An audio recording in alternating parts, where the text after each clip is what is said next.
Okay mga kaigsunan, mayong hapon sa tanan na. Nandito naman ang inyong lingkod, si Pastor Armando Montero ay nagbabalik. O naapatag yapon sa subject na to nga sa kangitngitan sa gawas or the outer darkness. Part 86 ato ang main tema, the gospel of the kingdom.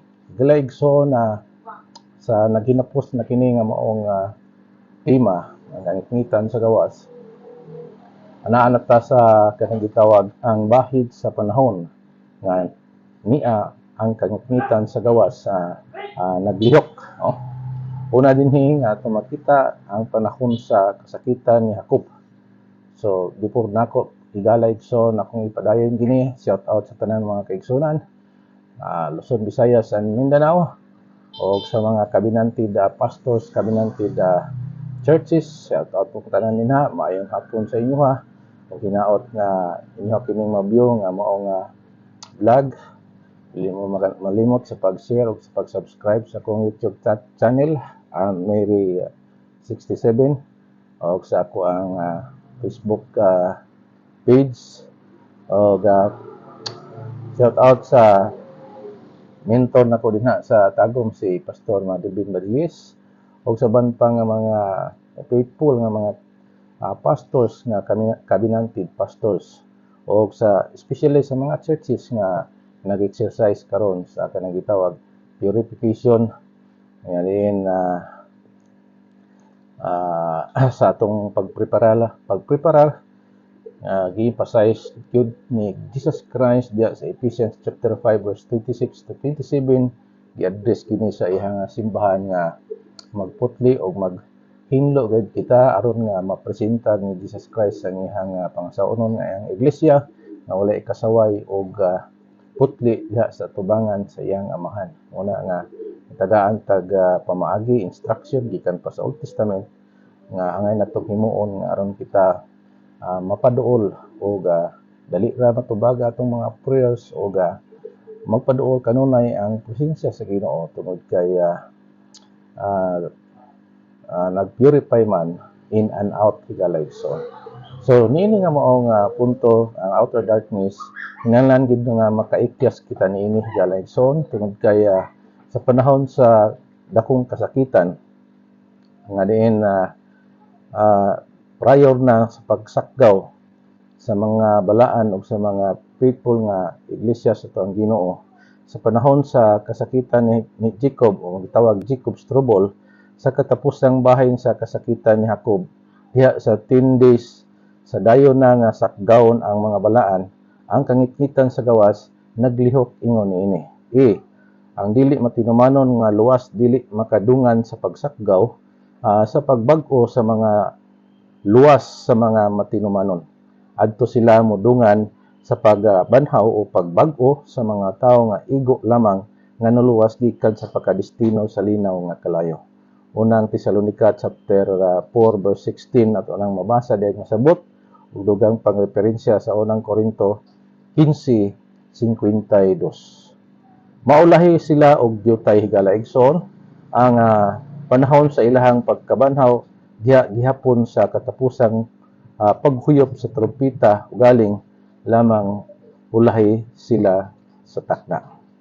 So muna ato makita diya mga kaigsunan, sa pagbahin sa wala og sutuo adto sila sa wala nga bahin ang dili matinumanon, samtang ang mga matinumanon adto sa tuo nga bahin.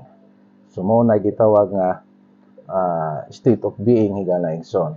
Ang dili matinumanon na mabilin dinhi sa yuta, dili sila makauban sa pagsakgaw. Tigumon sila kauban sa igo lamang nga naluwas gikan sa pagkadestino sa linaw nga kalayo aron sa pagsinati sa pito ka panaksan sa kapungot sa Dios. So mo na atong makuha dinhi mga kaigsunan. Ikaduhang lihok sa kangitngitan sa gawas or outer darkness, panahon sa milenyo. So, take note mga kaigsunan. Ikaduha nga punto, panahon sa milenyo. Sa unang 1,335 days sa milenyo, makatagamtam sila sa pito ka panaksan sa kapungot sa Dios. So, muna'y kuyaw higalaigson nga dili ta makaikyas o manlabay ta sa kangitngitan sa gawas o di na dili ta kapasar kay maapil ta sa maong pagpamuspos nga diin na para sa katawhan sa Ginoo, no? Mga himo silang ulipon sa mga matinumanon sulod sa 1,000 ka tuig.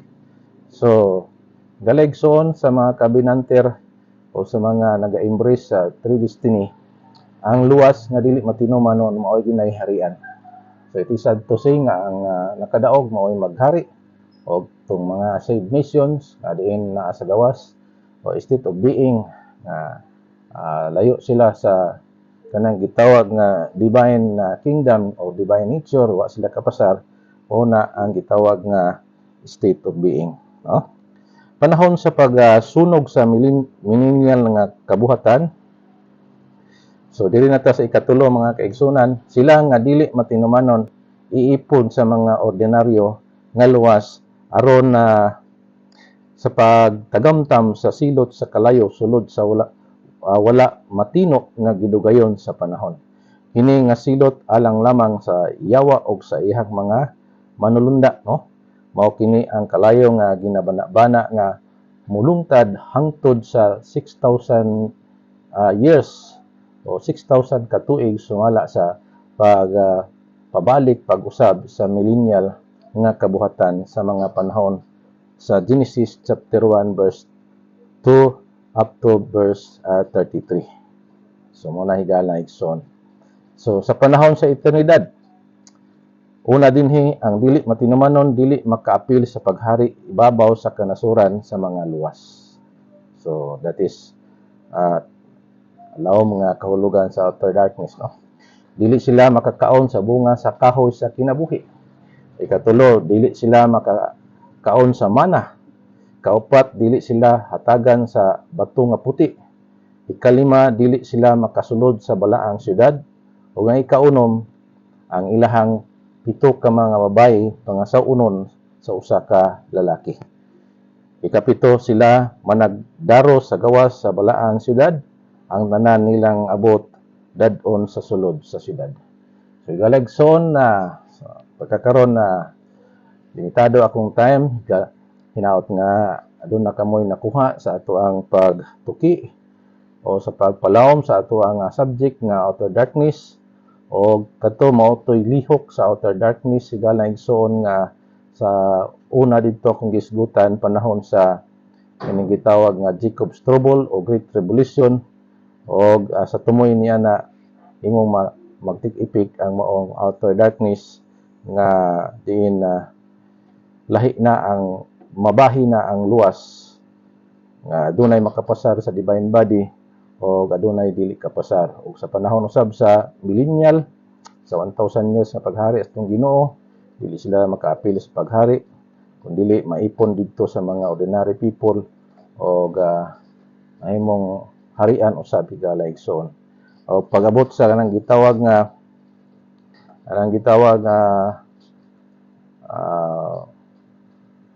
pagbag-o kanang sa panahon sa eternidad. So akong gi-mention ganiha nga 7 ka mga punto nga din mao gyapon ang sit-up higala igsoon. Layo gyapon sa tinuod kay state of being lagi ang outer darkness. So hanggang sa muli magkita-kits tayo ato gyapon ipadayon o ana kita sa tumoy higala igsoon. Inyong ubos nga lagad mga namilit kaniyo si Pastor Armando Montero. God bless your heart. Bye-bye.